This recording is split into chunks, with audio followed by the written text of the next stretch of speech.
Get ready to celebrations అంటున్నారు విశాఖవాసులు. New year వేడుకలకు జనం సిద్ధమవుతుండగా పోలీసులు ఆంక్షలు అమల్లోకి వచ్చేశాయి. రాత్రి 8 గంటల నుంచి ఉదయం 8 గంటల వరకు బీచ్ రోడ్, బీఆర్టీసీ రోడ్లు మూసివేస్తున్నారు. డ్రంక్ అండ్ డ్రైవ్ తనిఖీలు పెంచుతున్నారు. ఆకతాయికులపై ప్రత్యేక నిఘా పెట్టారు. So Vizag public be alert అని సిటీ పోలీసులు ప్రకటించేశారు. విశాఖ బీచ్ రోడ్ నుంచి న్యూ ఇయర్ సంబరాల ఏర్పాట్లపై ఫుల్ డీటెయిల్స్ మా విశాఖ ప్రతినిధి అనురాధ అందిస్తారు. విశాఖపట్నంలో మరి కాసేపట్లో న్యూ ఇయర్ సెలబ్రేషన్స్ కి అంతా సిద్ధమైపోతున్నారు. దీనికి సంబంధించి ఇప్పటికే సిటీ పోలీస్ ఇన్స్ట్రక్షన్స్ అనేవి ఇవ్వడం జరిగింది పబ్లిక్ కి. ముఖ్యంగా ప్రస్తుతం నేను విశాఖ బీచ్ రోడ్ లో ఉన్నాను. ఇక్కడ మనం చూసుకుంటే గనక సిటీ పోలీస్ పబ్లిక్ అందరికీ కూడా ఇప్పటికే క్లియర్ కట్ ట్రాఫిక్ ఇన్స్ట్రక్షన్స్ తో పాటు న్యూ ఇయర్ సెలబ్రేషన్స్ కి సంబంధించి ప్రత్యేకమైన నిబంధనల్ని కూడా ఆల్రెడీ చెప్పడం జరిగింది. అలాగే ఏదైతే సిటీ పోలీస్ ఇస్తున్న ఇన్స్ట్రక్షన్స్ ప్రకారం రాత్రి 8 గంటల నుంచి రేపు ఉదయం 8 గంటల వరకు కూడా ఈ బీచ్ రోడ్ మొత్తం కూడా క్లోజ్ చేస్తారు. అలాగే సిటీలో ఉన్న అన్ని బీఆర్టీఎస్ రోడ్స్ ని కూడా క్లోజ్ చేస్తారు. ఫ్లైఓవర్స్ మీదకి వాహనాలు ఏవి కూడా అనుమతించమని చెప్పి ఇప్పటికే తెలియజేశారు. మరి ఏదైతే బీచ్ రోడ్ లో కూడా ఎవరు కూడా క్రాకర్స్ కాల్చడం కానీ లేకపోతే గుంపులుగా తిరగడం కానీ ఇలాంటివి ఏవి కూడా చేయొద్దని చెప్పి ఇప్పటికే సిటీ పోలీస్ పబ్లిక్ అందరికీ కూడా ఒక అలర్ట్ మెసేజ్ అయితే మాత్రం ఇవ్వడం జరిగింది. మరోవైపు చూసుకుంటే కనుక అన్ని హోటల్స్ లోని కూడా న్యూ ఇయర్ సెలబ్రేషన్స్ అన్ని హోటల్స్ లోని కూడా దాదాపుగా రాత్రి 1 గంటతో క్లోజ్ చేయాలని చెప్పి కూడా ఇప్పటికే వాళ్ళందరికీ కూడా ఇన్స్ట్రక్షన్స్ ఇవ్వడం జరిగింది. ముఖ్యంగా నూతన సంవత్సర వేడుకలు అందరూ కూడా ఎంతో ఆనందంగా జరుపుకోవాలి.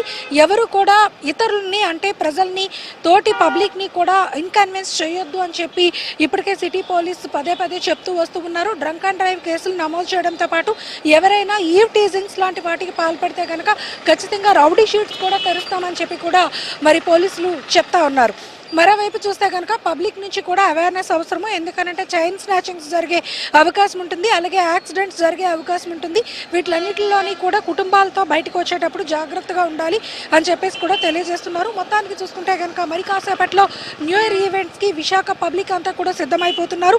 ఇప్పటికే అన్ని హోటల్స్లోని కూడా న్యూ ఇయర్ ఈవెంట్స్ సెలబ్రేషన్స్ని ఆల్రెడీ చేసుకునేందుకు పోలీస్ అనుమతులు కూడా తీసుకుని ఉంచారు. మరీ ముఖ్యంగా డ్రంక్ అండ్ డ్రైవ్స్ లాంటి తనిఖీలు ఎక్కడికక్కడ ప్రతి ఒక్కరు కూడా వాళ్ళు సొంతంగా చేసుకోవాలి. అలాగే ఎవరైనా కూడా పబ్స్ కానీ ఇలాంటివి ఏమైనా ఉంటే కనుక ఎవరైనా మద్యం మత్తులో ఉంటే కనుక వాళ్ళని ప్రత్యేకమైన క్యాబ్స్ ద్వారా తరలించే ప్రక్రియ కూడా చేయాలని ఒక ప్రత్యేకమైన నిబంధన అయితే పెట్టారు. మొత్తానికి చూసుకుంటే కనుక ఈ న్యూ ఇయర్ సెలబ్రేషన్స్కి ఆంక్షలు ఎలా ఉన్నప్పటికీ కూడా అవన్నీ కూడా పబ్లిక్ సేఫ్టీ అవేర్నెస్ కోసమే అన్నది మాత్రం ఖచ్చితంగా చెప్పాల్సిన అంశం.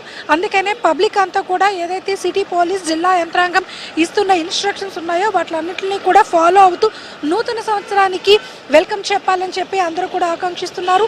ఏదైతే గత ఏడాది జరిగిన పనులు కానీ లేకపోతే ఇక్కడ జరిగిన విషయాలు కానీ అన్నింటినీ కూడా పక్కన పెట్టి ఈ నూతన సంవత్సరం అందరికీ కూడా శుభ ఆరంభం కావాలని అందరూ కూడా ఆకాంక్షిస్తూ మరి కాసేపట్లో విశాఖపట్నంలో న్యూ ఇయర్ సెలబ్రేషన్స్ జరుపుకునేందుకు అందరూ కూడా రెడీ అయిపోతున్నారు. వీడియో జర్నలిస్ట్ జోసెఫ్తో అనురాధ, HM టీవీ, విశాఖపట్నం.